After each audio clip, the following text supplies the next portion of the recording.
वहाँ पर हनुमान जी के मंदिर के पुजारी हैं और करीब आप लोगों के आशीर्वाद से 32 साल के आसपास सेवा कर रहा हूँ। हम ये दो हैं, ये दोनों हम तो रहते हैं मंदिर में आते हैं, हम लोग आप कथा जो सुनते हैं वो आपस में डिस्कस करते हैं। कई कथाकार हमारे पास गए, मैंने उनसे प्रश्न पूछा लेकिन उनको प्रश्न का उत्तर नहीं दे पाए जी। पहला प्रश्न मेरा स्वामी जी है, गुरु जी है कि मोक्ष किसका होता है? मोक्ष जो होता है, मोक्ष का अधिकारी है मन। माया मरी न मन मरा, मर मर गया शरीर, आशा तृष्णा ना मरी, कह गए दास कबीर। तो जो हमारा मन है वही मोक्ष का अधिकारी है, क्योंकि आत्मा तो मोक्ष से और जन्म मृत्यु सबसे परे है। तो जो मन है, कहते हैं ना सब मर गया, शरीर बूढ़ा हो गया, मन बुढ़ा नहीं हुआ।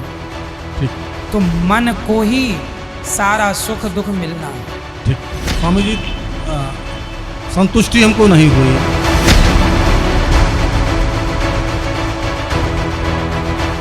क्या बताते हैं कि इस मन की इतनी गंदी वृत्ति है, यूं काल का दूत है, तुमने चैन से रहने नहीं देता। जैसे कोई गांव का सरपंच बन जाता है तो उसकी नीयत रहती है चेयरमैन बनूं, और चेयरमैन बन जाता है तो ये सोचा एमएलए की टिकट मिला है।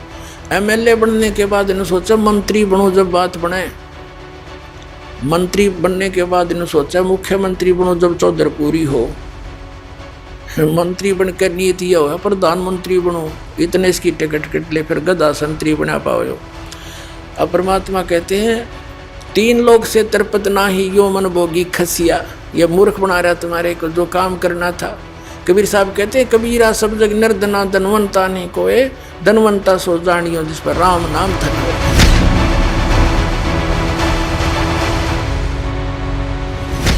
पुणात्मा, अब हमने वो मोक्ष प्राप्त करना है जहां जाने के बाद फिर लौटकर हम कभी संसार में नहीं आते। तो वो कौन है? वो परम अक्षर ब्रह्म है, वो सतपुरुष अमर पुरुष है। गीता अध्याय नंबर 7 के श्लोक नंबर 29 में गीता ज्ञान दाता ने कहा कि अर्जुन, जो मैंने तुझे ज्ञान बताया है कि तत्वदर्शी संत की खोज कर ले, फिर वो तत्वदर्शी संत तुझे उस परमात्म तत्व का ज्ञान बताएगा, वो तत्व ज्ञान बताओगा तेरे को। उस तत्व ज्ञान को समझने के पश्चात उसमें लिखा 7वें अध्याय के 29वें श्लोक में कहा है कि जरा मरण मोक्षाय यतन्ति ते, जो माम आश्रित है, यानी मेरे द्वारा दिए गए इस ज्ञान को आश्रय बनाकर तत्वदर्शी संत की खोज कर लेते हैं। और जो केवल यहाँ जरा माने बुढ़ापा, वृद्धावस्था का दुख, मरण माने मृत्यु, जरा और मरण से छूटने के लिए जो प्रयत्न करते हैं और संसार की किसी वस्तु की जो डिमांड नहीं रखते, वे ब्रह्म तत्वविदु और वो उस परमात्मा तत्व ब्रह्म को जानते हैं। और अखिलम च अध्यात्म, सारे अध्यात्म को जानते हैं और सभी कर्मों से परिचित है। यहाँ के सभी कर्मों से और पूरे अध्यात्म मार्ग से वो लोग परिचित हैं जो केवल जरा और मरण से मोक्ष के लिए ही प्रयत्न कर रहे हैं। 8वें अध्याय के प्रथम श्लोक में गीता ज्ञानदाता से अर्जुन ने पूछा किम तत्ब्रह्म, जिस तत्व ब्रह्म को जानकर प्राणी केवल जरा और मरण से इस कष्ट से छूटने का प्रयत्न करता है, तो वो तत्व ब्रह्म क्या है, कौन है वो भगवान? गीता ज्ञानदाता ने गीता अध्याय नंबर 8 के श्लोक नंबर 3 में उत्तर दिया है, वो परम अक्षर ब्रह्म है। देखिएगा अध्याय नंबर 7 का श्लोक नंबर 29, ये 29 नंबर है। इसमें कहा कि जरा मरण मोक्षाय माम आश्रित यतन्ति ये, माम आश्रित, मेरे इस ज्ञान का आश्रय करके कि तत्वदर्शी संत को खोज लो, तो वो यतन्ति ये जो प्रयत्न करते हैं जरा और मोक्ष है। जरा और मरण के मोक्ष के लिए ही जो प्रयत्न करते हैं, ते ब्रह्म तत्विदु कृत्स्नम अध्यात्म च कर्म अखिलम, वह पूरे अध्यात्म को, तत्व ब्रह्म को और सभी कर्मों से परिचित हैं, जानते हैं। विदु माने जानते हैं। इन्हीं का अनुवाद पढ़ते हैं। जो मेरे शरण होकर जरा और मरण से छूटने के लिए, जरा माने बुढ़ापा, वृद्धावस्था होती है, इन लोगों ने लिख दिया ने, वे पुरुष उस तत्ब्रह्म उस ब्रह्म को, संपूर्ण अध्यात्म को, संपूर्ण कर्मों को जानते हैं। ये तीसरा श्लोक में ये कहा है 8वें अध्याय के, कि केवल जो मुझे ही सब कुछ समझ रहे हैं वो मुझे ही जानते हैं, वो तो मुझे ही जानते हैं बस। फिर यहाँ बताया 8वें अध्याय का प्रथम मंत्र में अर्जुन ने पूछा गीता जी में, किम तत्ब्रह्म, किम अध्यात्म, किम कर्म पुरुषोत्तम, अधिभूतम से किम प्रोक्तम, अधिदेवम किम उच्यते। इसका वह ब्रह्म क्या है, और इसका 8वें अध्याय के तीसरे श्लोक में उत्तर दिया है गीता ज्ञानदाता ने। 8वें अध्याय के तीसरे श्लोक में वो परम अक्षर ब्रह्म है। अब इससे सिद्ध हो गया गीता ज्ञानदाता से कोई अन्य परम शक्ति है जो जीव को पूर्ण सुखी कर सकती है और पूर्ण मोक्ष प्रदान कर सकती है। अब यहाँ गीता अध्याय नंबर 8 के श्लोक नंबर 5 और 7 में गीता ज्ञानदाता ने कहा है कि मेरी भक्ति कर, मुझे ही प्राप्त होगा। और 8वें अध्याय के 8, 9, 10 में 3 मंत्रों में कहा कि उस परमेश्वर परम अक्षर ब्रह्म की यदि तू साधना करेगा, उसकी भक्ति की कमाई के बल से, योग के बल से, भक्ति की शक्ति की ताकत से, तो उसको प्राप्त हो जाएगा। 8वें अध्याय के 13वें श्लोक में गीता ज्ञानदाता अपनी साधना का मंत्र बताता है। ओ इति एकाक्षरम ब्रह्म व्यवहारन माम अनुसमन ये प्रयाति तजन देहम सयाति परमाम गतिम। मुझ ब्रह्म का केवल एक ओम मंत्र है, और जो इसकी अंतिम श्वास तक सिमरण करता हुआ, इसका अंतिम श्वास तक सिमरण करता हुआ छोड़कर जाता है, वो ओम से मिलने वाली परम गति को प्राप्त होता है। ओम से मिलने वाली परम गति कौन सी है? ब्रह्मलोक। 8वें अध्याय के 16वें श्लोक में कहा कि ब्रह्मलोक पर्यंत, ब्रह्मलोक में गए हुए प्राणी फिर वापस जन्म मृत्यु में आते हैं, तो इससे भी पूर्ण मोक्ष नहीं हुआ। जन्म मृत्यु का दीर्घ रोग कटा नहीं। फिर 17वें अध्याय के 23वें श्लोक में गीता ज्ञानदाता ने कहा है उस परम अक्षर ब्रह्म के पाने का, ओम तत्सदिति निर्देश ब्रह्मण तिर्विद समर्थ है। ब्रह्मण माने सच्चिदानंद घन ब्रह्म। देखिएगा 17वें अध्याय का 23वां श्लोक दिखाते हैं। अध्याय नंबर 17 और श्रीमद् भगवद गीता ये 23वां श्लोक है। ओम तत्सत इति निर्देश है ब्रह्मण तिर्विदय समर्थ है ब्राह्मणा तेन वेदा च यगा च विहिता पुरा। इसका समझ क्या है? ओम से ओम तत् तत् सत सत, ओम तत्सत ऐसे ये 3 प्रकार का ब्रह्मण माने सच्चिदानंद घन ब्रह्म का नाम कहा है। ब्रह्मण माने सच्चिदानंद घन ब्रह्म कर रहे हैं, यानी परम अक्षर ब्रह्म समझो इसको, परम अक्षर ब्रह्म का नाम है यो। अब हम फिर आते हैं वापस 8वें अध्याय के, अध्याय नंबर 8 के ही वापस आ जाते हैं। ये देखिएगा 13वें श्लोक पे, ये देख 8वां अध्याय गीता जी का, और ये 13वां श्लोक यहाँ पर है 13वां। अब हम संस्कृत भी पढ़न जोगे हो गए, ऐसी बात नहीं, देवनागरी लिपि है या। ओम इति एकाक्षरम ब्रह्म व्यवहारण माम अनुसमरण ये प्रयाति तजन देहम सयाति परमाम गतिम। अब ये गीता ज्ञानदाता कहता है कि माम ब्रह्म, मुझ ब्रह्म का, ओम इति, ओम यह एकाक्षरम, एक अक्षर है, नथिंग एल्स, व्यवहारन अनुसमरण यानी उच्चारण करके सिमरण करता हुआ, यह याति तजंदे प्रियाति तजंदे, हम जो शरीर छोड़कर जाता है इसका सांस सुमन करता हुआ, यह याति परमाम गतिम, वह परम गति को प्राप्त होता है। यहाँ से शुरू होता है ओम ओम। जो पुरुष ओम इस एक अक्षर ब्रह्म को उच्चारण करता हुआ और उसके अर्थ स्वरूप मुझ निर्गुण ब्रह्म का चिंतन करता हुआ शरीर को त्याग कर जाता है, वह पुरुष परम गति को प्राप्त होता है। ओम से होने वाली परम गति वो कौन सी है? ब्रह्मलोक। ब्रह्मलोक में गए हुए प्राणी फिर पुनरावृत्ति में आते हैं। देखिएगा 8वें अध्याय का यही फिर 16वां श्लोक। हे अर्जुन, ब्रह्मलोक पर्यंत सब लोग पुनरावृत्ति में हैं। ये स्टार लगा के इन्होंने यहाँ विश्लेषण भी किया है। अर्थात जिनको प्राप्त होकर पीछे संसार में आना पड़े, वहां जाकर भी फिर वापस संसार में आना पड़े, ऐसे पुनरावृत्ति बोलते हैं इसको। पुनरावृत्ति, इसका विश्लेषण किया, पुनरावृत्ति का अर्थ डिफाइन किया इन्होंने। तो इससे सिद्ध हो गया कि ब्रह्मलोक में गए हुए प्राणी भी वापस आते हैं, ब्रह्म ओम नाम का जाप करने वाले।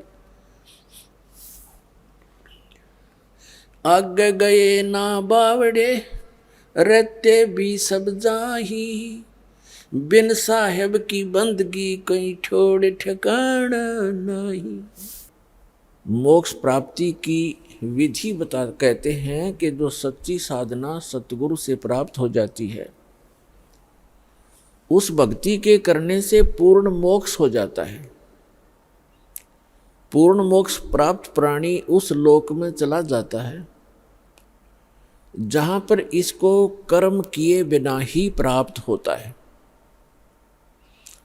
श्रीमद् भगवत गीता के अंदर उसको निष्कर्मे मोक्ष कहा है। वहां जाने के बाद कोई भी बगैर काम किए ही आपको सब कुछ प्राप्त होगा। इसलिए आप जिस स्थान पर रह रहे हो, ये आपने कर्म करते करते भक्ति करनी पड़ेगी। निर्वाह के कर्म करते करते आपको भक्ति के कर्म भी करने पड़ेंगे। इसलिए प्रत्येक सदग्रंथ के अंदर जो प्रावधान है वो इसी प्रकार का है। सबसे पहले आपको श्रीमद् भगवत गीता का प्रमाण देते हैं कि उसमें कैसी भक्ति करने को कहा है और उस भक्ति के करने का तरीका कौन सा है और वो साधना है कौन सी। श्रीमद् भगवत गीता अध्याय नंबर 8 के श्लोक नंबर 1 में अर्जुन ने पूछा कि भगवान, आपने श्रीमद् भगवत गीता अध्याय नंबर 7 के श्लोक नंबर 29 में 29 में कहा है कि मेरे ज्ञान का जो आश्रय कर लेते हैं। कौन से ज्ञान का? गीता अध्याय नंबर 4 के श्लोक नंबर 32 और 34 में एक विशेष उल्लेख है कि सच्चिदानंद घन ब्रह्म अपने मुख कमल से स्वयं ही यहाँ आकर के एक यथार्थ ज्ञान बताता है, उसको तत्व ज्ञान कहते हैं। तो 4 अध्याय के 34वें श्लोक में कहा कि उस तत्व ज्ञान को तत्वदर्शी संत ही जानते हैं। उन तत्वदर्शी संतों के पास जाकर के उस तत्व ज्ञान को अर्जुन ग्रहण करो। यदि आप पूर्ण मोक्ष प्राप्त करना चाहते हो, यदि आप उस शाश्वत स्थान को प्राप्त करना चाहते हो,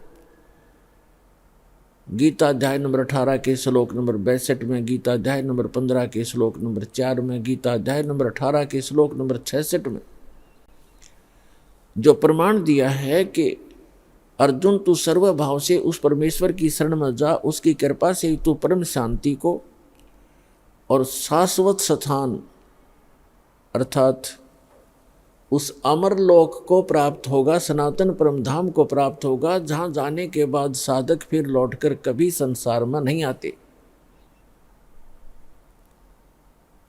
तो गीता अध्याय नंबर 7 के श्लोक नंबर 29 में गीता ज्ञानदाता कहता है कि जो मेरे इस ज्ञान का आश्रय कर लेते हैं और तत्वदर्शी संत की खोज कर लेते हैं, वे व्यक्ति फिर क्या करते हैं?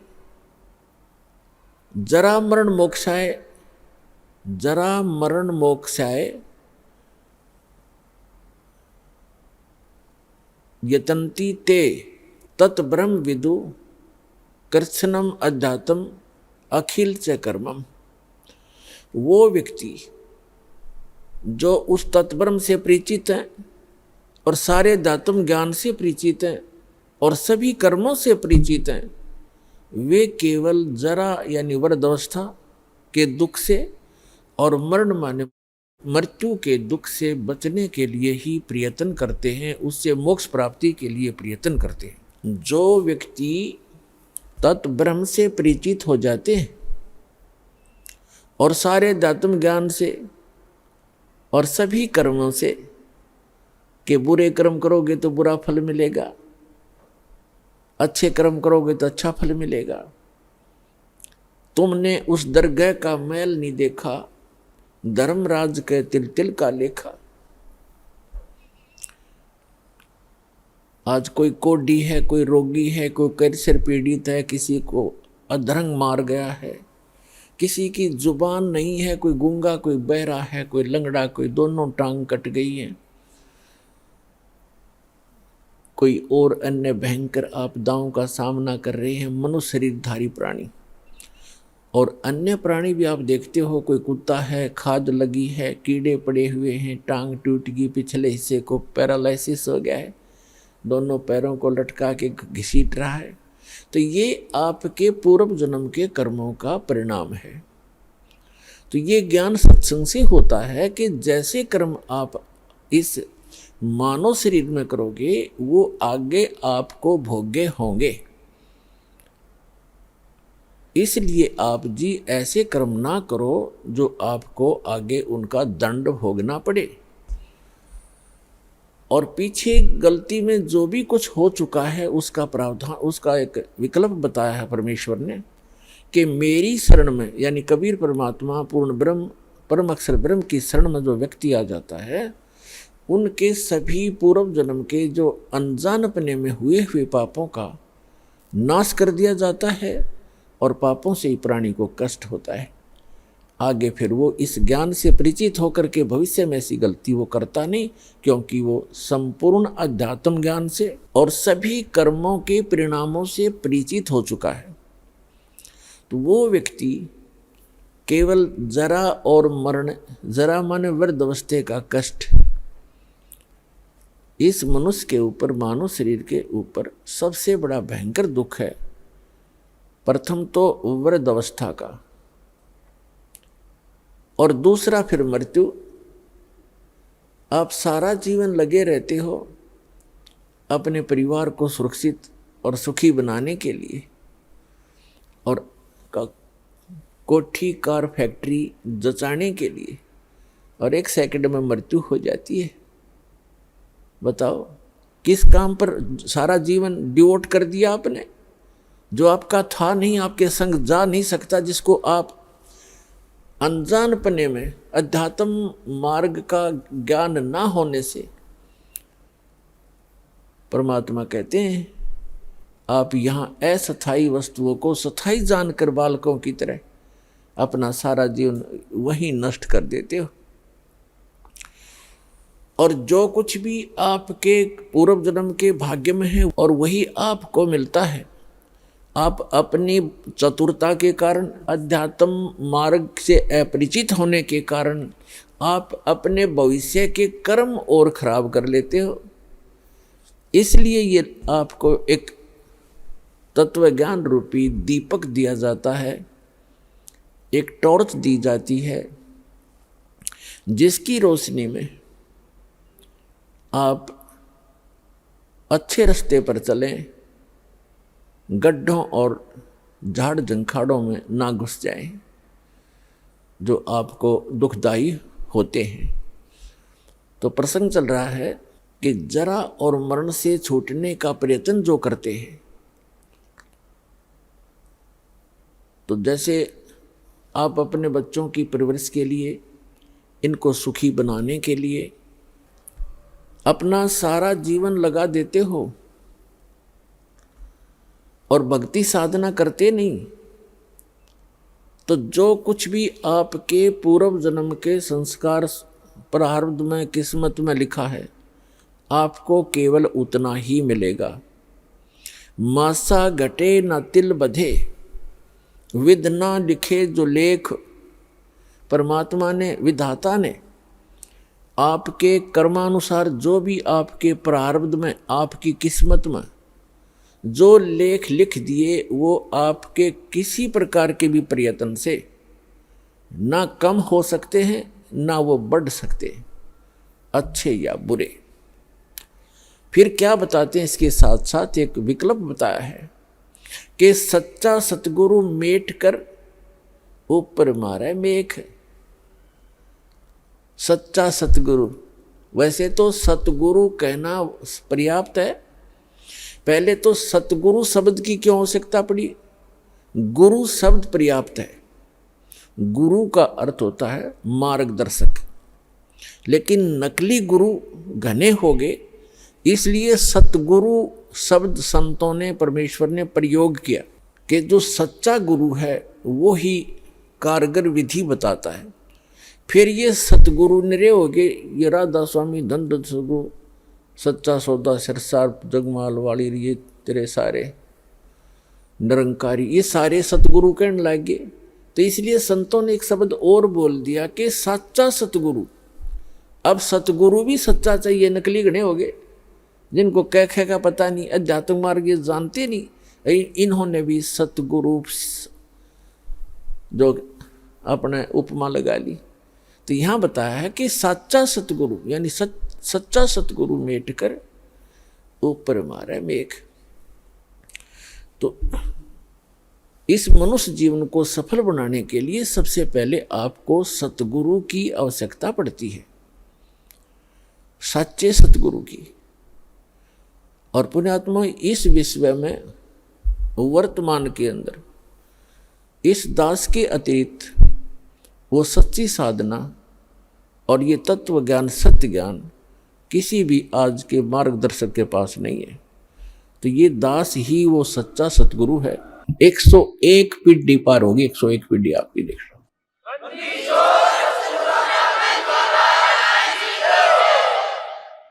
और 101 पीढ़ी पूरा होने में लगभग 1-2 हजार वर्ष अवश्य लगेंगे।